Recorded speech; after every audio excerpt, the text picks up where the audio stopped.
Hi, friends. Great to see you again. We're going to finish the last part of chapter 2. When we last left Pooh, he was stuck in Rabbit's front door. I think because he ate too much honey and condensed milk at Rabbit's. "It all comes," said Rabbit sternly, "of eating too much." "I thought at the time," said Rabbit, "only I didn't like to say anything," said Rabbit. "That one of us was eating too much," said Rabbit. "And I knew it wasn't me," he said. "Well, well, I shall go and fetch Christopher Robin." Christopher Robin lived at the other end of the forest, and when he came back with Rabbit and saw the front half of Pooh, he said, "Silly old bear," in such a loving voice that everybody felt quite hopeful again. "I was just beginning to think," said Bear, sniffling slightly, "that Rabbit might never be able to use his front door again, and I should hate that," he said. "So should I," said Rabbit.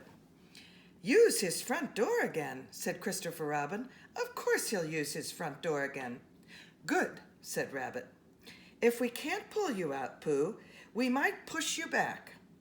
Rabbit scratched his whiskers thoughtfully and pointed out that when once Pooh was pushed back, he was back, and of course nobody was more glad to see Pooh than he was. Still, there it was. Some lived in trees, and some lived underground, and— "You mean I'd never get out?" said Pooh.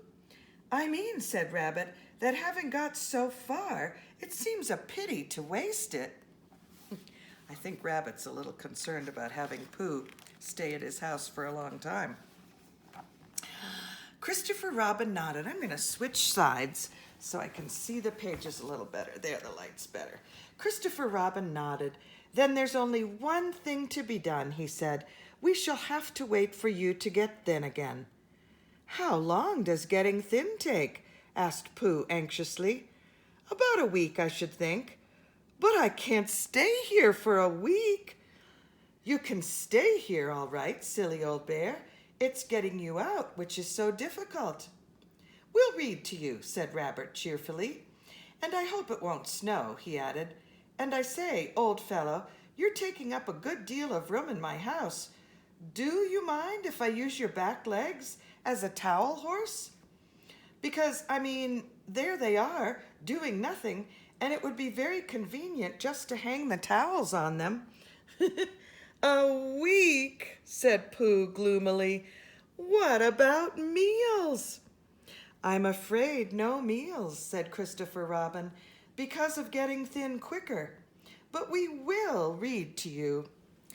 Bear began to sigh. And then he found he couldn't, because he was so tightly stuck. And a tear rolled down his eye as he said, "Then would you read a sustaining book, such as would help and comfort a wedged bear in great tightness?"